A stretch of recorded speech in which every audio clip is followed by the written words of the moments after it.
Olá, começa agora para todo o Brasil o programa Pauta Aberta. Sejam bem-vindos. Sejam todos bem-vindos e bem-vindas e fique com a gente na próxima meia hora. A voluntária que apresentou reações durante os testes com a vacina contra a Covid-19, desenvolvida pela AstraZeneca, é uma mulher britânica que não estava no grupo de controle, ou seja, recebeu a vacina e não o placebo. Conforme divulgação do laboratório, ela já teve alta e o estado de saúde é bom. Os estudos foram paralisados depois que a voluntária apresentou sintomas que podem estar vinculados a uma inflamação rara da medula, conhecida como mielite transversa. De acordo com o laboratório, apesar dos sintomas, o diagnóstico da doença na paciente ainda não foi confirmado. A decisão de suspender os testes foi tomada em conjunto pela Universidade de Oxford e pela farmacêutica AstraZeneca, parceiras no desenvolvimento da vacina. A pausa vale também para o Brasil, de acordo com a Universidade Federal de São Paulo, uma das responsáveis pelo estudo no país. A Unifesp informou que os 1.000 voluntários brasileiros já foram vacinados e que não houve registro de rejeição ou problemas de saúde. Essa vacina é a principal aposta do Ministério da Saúde. E apesar desse atraso nos testes finais da vacina, o governo brasileiro continua analisando os testes e ainda não sabe dizer se vai haver ou não atraso na produção da vacina. O Brasil é um dos países que participam dos testes da vacina contra a Covid-19. Segundo o Ministério da Saúde, ainda é cedo para afirmar se houve falhas nos testes ou mesmo se essa suspensão vai significar um atraso na produção da vacina. A parceria do Brasil com a Universidade de Oxford prevê a distribuição da vacina pelo Sistema Único de Saúde, além de transferência de tecnologia para a produção nacional a partir do próximo ano, por meio da Fundação Oswaldo Cruz. O evento ocorrido é natural e precisa ser investigado. A suspensão dos testes é um procedimento de segurança para que o evento adverso seja analisado e, assim, certificar a segurança e a efetividade da vacina. E o governo federal está preocupado também com o bem-estar dos profissionais de saúde que atuam na linha de frente no combate à pandemia. Para isso, realizou uma pesquisa com os agentes de saúde contratados pela estratégia O Brasil Conta Comigo. Em um dos recortes, por exemplo, entre os 273 profissionais que estão contratados para atuar na região norte do país, quase 82% relatam nível bom ou ótimo de saúde física. E na saúde psicológica, 76% da amostra apresenta relato bom ou muito bom. A partir desses dados de qualidade de vida, da avaliação do capital mental através de indicadores extremamente importantes, bem conduzidos e sérios, nós possamos traçar políticas públicas para cuidar melhor dos nossos profissionais do SUS. Vi aqui agradecer a cada dia de trabalho, ao enfrentamento da doença. É importante, mas é importante também que a gente possa reconhecer o esforço desses profissionais, melhorando o ambiente onde eles estão inseridos, criando políticas públicas de proteção, de valorização e de autocuidado. Ainda falando sobre coronavírus, um novo método em desenvolvimento pela Universidade de São Paulo, a USP, promete um teste para diagnóstico da Covid-19 por meio da saliva e que pode ser até 4 vezes mais barato que o PCR, aquele que é feito com o cotonete. A fórmula deve estar disponível para o público daqui a 2 meses.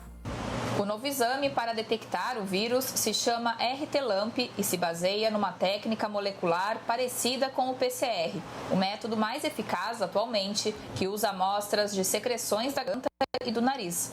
Mas o novo teste pode ser feito a partir da saliva, mais simples de ser coletado. As amostras com o vírus ficam numa cor amarelada ou num tom mais alaranjado e as amostras negativas continuam rosa. É uma diferenciação de cor baseado na presença ou na ausência do vírus. Enquanto o PCR precisa de uma máquina sofisticada para realizar o teste em vários ciclos e depende de laboratórios equipados, o RT-LAMP é feito com qualquer equipamento que tenha controle de temperatura a 65 graus, o que facilita a testagem em comunidades isoladas. Outra vantagem do RT-LAMP é que a técnica permite que a própria pessoa com suspeita de infecção colete o material. Basta colocar uma amostra da saliva em um tubo, higienizá-lo por fora e enviar ao laboratório, o que elimina a etapa de um profissional para fazer a coleta, diminuindo os riscos de contágio e também os custos, o que permite ampliar o número de testados. Nós desconhecemos a maioria dos positivos. E isto dificulta eu focar no isolamento, eu focar o controle sobre os comunicantes, o que seria mais fácil, menos oneroso e menos sofrimento para a população. O projeto do RT-LAMP está em rodada de testes dentro da comunidade da USP e deve ser disponibilizado para o público em cerca de 2 meses. A ideia é que exista um teste molecular barato e mais acessível para que eles possam ser feitos numa escala maior.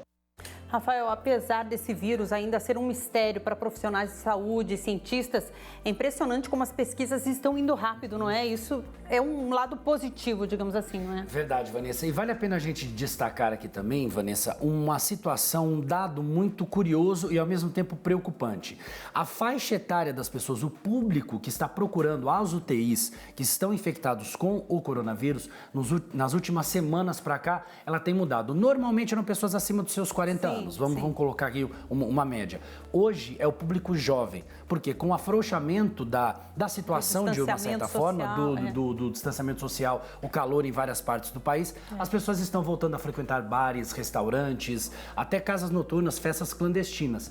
E pelo menos aqui em Curitiba, a informação que nós temos é isso, um público jovem procurando os leitos de UTIs. É isso que está preocupando os médicos também. E o que preocupa mais é que esses jovens, eles saem dos bares e voltam para casa, onde tem os pais, tem os idosos.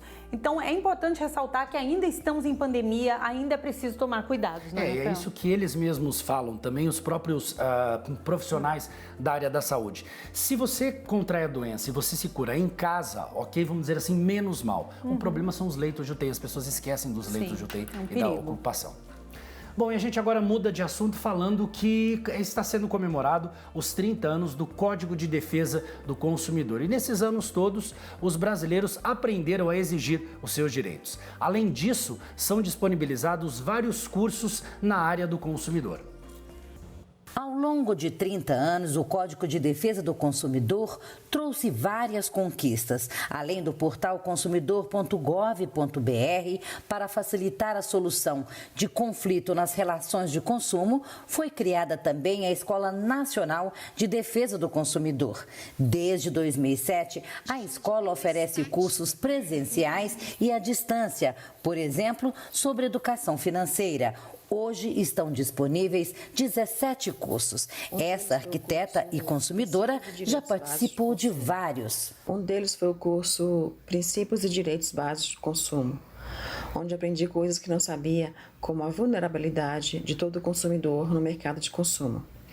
E por conta disso, temos vários direitos, como o direito à informação, o direito à escolha, o direito à proteção, à vida, à saúde, à segurança contra qualquer risco de produtos e serviços considerados perigosos. E nesses 13 anos de criação, a escola já formou mais de 50 mil alunos em todo o país. Além dos consumidores, há treinamentos voltados para profissionais que trabalham em órgãos de defesa do consumidor e também para empresas. Existe uma trilha, que é a Trilha de Educação Financeira para os Consumidores, formados de 3 cursos, que ensinam, por meio de casos práticos, de forma muito dialógica, essa relação financeira e de produtos e serviços financeiros. Mas temos outros cursos também que estão abertos à sociedade brasileira.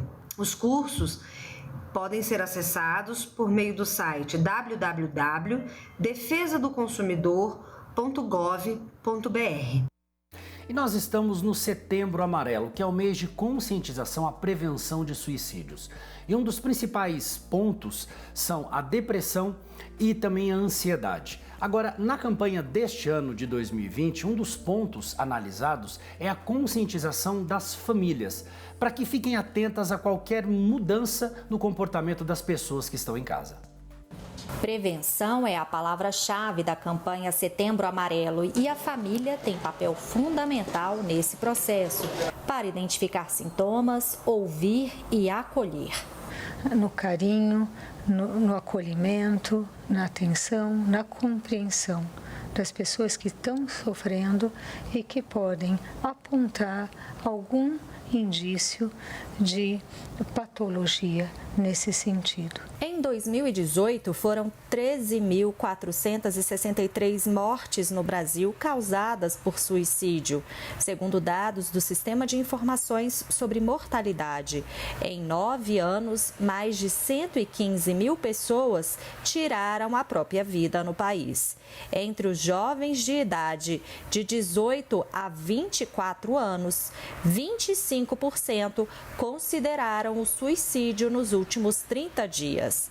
Uma tentativa prévia e transtornos mentais são fatores de risco para o suicídio. A Secretaria Nacional da Juventude vai distribuir mais de 100 mil pulseiras amarelas com a hashtag Dê um Like na Vida, para alertar sobre a importância do diálogo como prevenção ao suicídio. O Brasil tem mais de 2.600 centros de atenção psicossocial, os CAPs, que oferecem acolhimento e tratamento à pessoa em sofrimento ou com transtorno mental.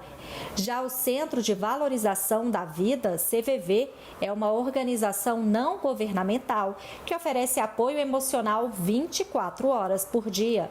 Ter oportunidade, de forma sigilosa, anônimo, de conversar com alguém, desabafar. Colocar para fora aquilo que muitas vezes a gente não consegue falar com quem está próximo, por uma série de questões, mas que você pode contar com o CVV para isso.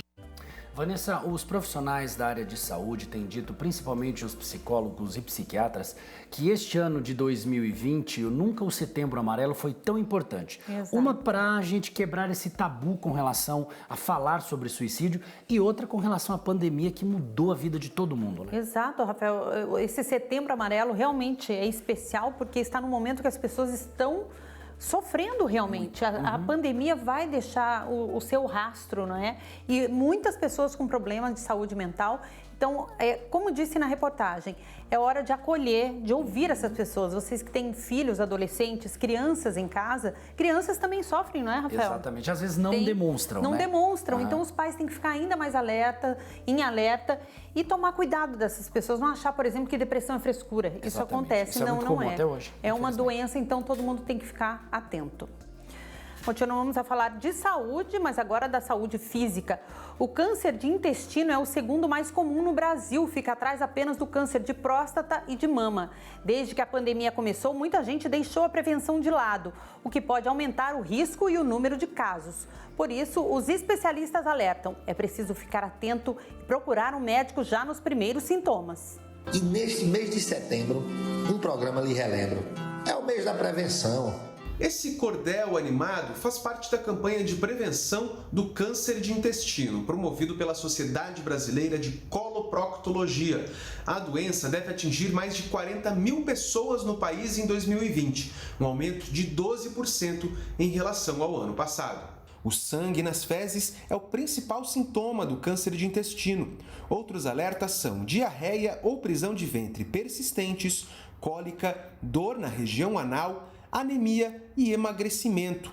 Ao notar qualquer um desses sintomas, a recomendação é procurar um médico coloproctologista. Quem possui histórico familiar da doença deve fazer exames regulares. O meu pai, ele teve câncer de intestino há mais de 30 anos atrás.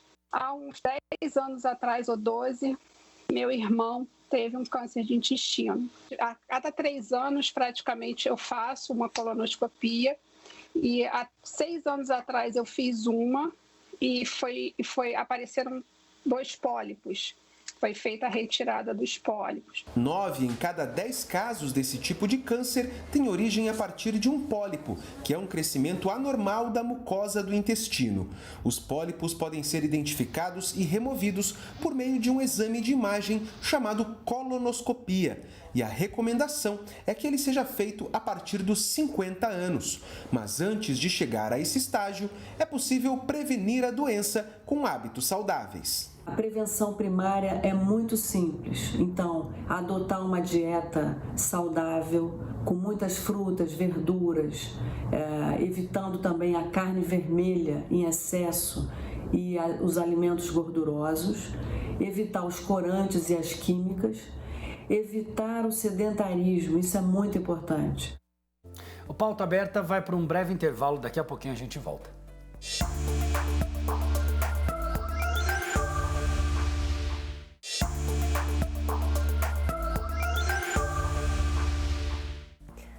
As abelhas são essenciais para o equilíbrio da natureza, por isso é tão importante preservá-las. Infelizmente, muitas estão ameaçadas de extinção. Confira na reportagem. Uma paixão que começou há 10 anos. Dona Célia é meliponicultora, ou seja, criadora de abelhas nativas sem ferrão. Ela já cultivava orgânicos na propriedade que fica em São José dos Pinhais, região metropolitana de Curitiba. Ambiente ideal para esse tipo de inseto. Começamos com 2 caixinhas e fomos ampliando. O nosso interesse aqui é aprimorar as caixinhas para retirar o mel. Estamos abertos aos pesquisadores que vêm para poder ampliar os seus estudos. Pesquisadores iguais a Kátia. Ela explica que a importância das abelhas vai muito além da produção de mel. As abelhas, eu digo que elas têm valor de mercado, valor de convivência e valor moral. O valor de mercado se refere à produção que nós podemos obter. O valor estético que elas têm também é muito importante. O prazer de você saber que você está colaborando com a natureza pelo fato de você estar preservando uma abelha, e o valor moral delas, eu digo em relação à ética. Muitas abelhas, elas são consideradas espécies específicas, polinizam apenas um tipo de vegetal. Isso quer dizer que a manutenção das abelhas no ambiente também estão diretamente ligados à sobrevivência da humanidade. Existem mais de 500 espécies de abelhas catalogadas no mundo. No Brasil, são mais de 400. Aqui na propriedade da Dona Célia, por exemplo, são criadas 10 espécies. O problema é que algumas estão ameaçadas de extinção. Pela ação do homem, elas estão ameaçadas. Uma, ocupação irracional. Então, nós estamos invadindo as áreas de moradia natural dessas abelhas, com derrubadas de árvores. Outro que nós podemos citar é o caso das queimadas também. E uma das principais causas é o uso indiscriminado de agrotóxico de uma maneira incorreta. E para estimular a preservação das abelhas, associações de meliponicultores têm incentivado o cultivo de orgânicos. Independente de nós termos associados que criam abelhas, elas já fazem esse trabalho para nós, mas a gente está incentivando a criação dessas abelhas para cada vez mais a gente ter mais produtores orgânicos que polinizem mais a produção, aumenta o valor da sua produção, porque você tem frutos melhores, qualidade melhor das hortaliças e dos frutos. Então a gente, na realidade, juntou as duas coisas. A solução é pensar nas abelhas como parte de todo o processo agrícola. Eu sempre falo para os meus alunos que aprendam todos os tratos culturais, mas aprendam a trabalhar com a abelha como um insumo agrícola, utilizada no momento correto, com polinização dirigida. E isso vai aumentar a qualidade e a quantidade de frutos, seja a cultura que você esteja produzindo. As abelhas são as polinizadoras por excelência no nosso ambiente. Essa consciência, Dona Célia já tem. Continua cuidando com muito carinho das 220 colmeias que existem na propriedade. Ela espera que essa dedicação sirva de exemplo para outros produtores. Os produtores ainda precisam se esforçar mais, conhecer mais sobre as abelhinhas, sobre os orgânicos e observar mais a natureza, porque nós fazemos parte desse mundo e sem abelhas nós também não existiremos.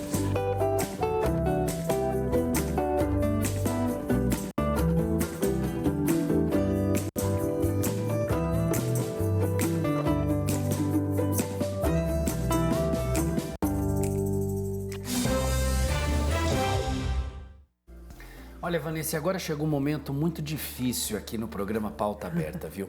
Nós vamos falar aí da comemoração do Dia do Brigadeiro. Veja que dia feliz, não é, dia Rafael? feliz, A gente tinha que ter comemorado, né? Com os brigadeiros, na verdade. Falar nisso, a Vanessa que gosta muito também, ela está sempre aí, né, praticamente uma culinarista. Vanessa, qual é o tipo de brigadeiro você mais gosta? Nossa, eu gosto do tradicional mesmo, Rafael. Eu até faço aquele que eles chamam de fitness, mas né? eu me recuso a chamar aquele doce de brigadeiro, que brigadeiro tem que ser o tradicional, não é mesmo? E é claro que essa data não poderia passar em branco aqui no programa Pauta Aberta e a gente preparou uma reportagem especial para você, olha só.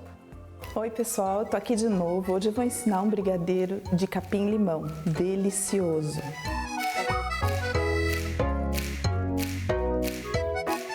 Para os ingredientes, né, a gente vai precisar de leite condensado, capim-limão. O capim-limão pode ser o verdinho, mas hoje eu vou usar o capim-limão seco, 100 ml de leite. Aí manteiga, uma colher de sopa e o chocolate branco. Meu leite já está quente, eu vou adicionar o capim-limão para infusionar. Fica 10 minutinhos. Enquanto isso, eu vou colocar os outros ingredientes na panela. Uma lata de leite condensado,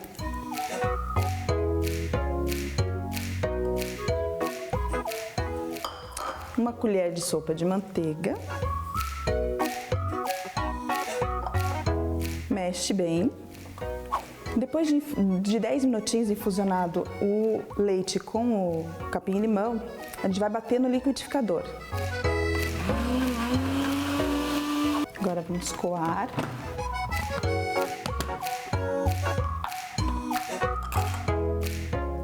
Esse brigadeiro tem um sabor muito suave, muito delicioso.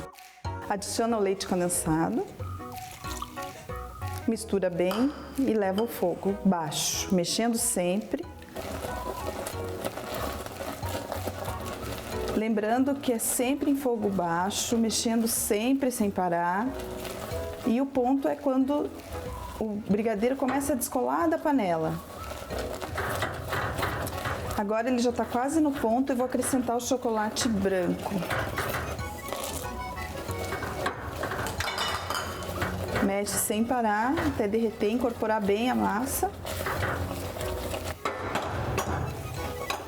Já dá para tirar do fogo. Passa para o prato, para ele esfriar bem.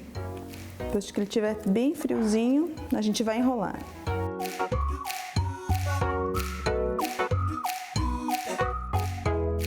Agora a massa já esfriou, a gente já pode enrolar.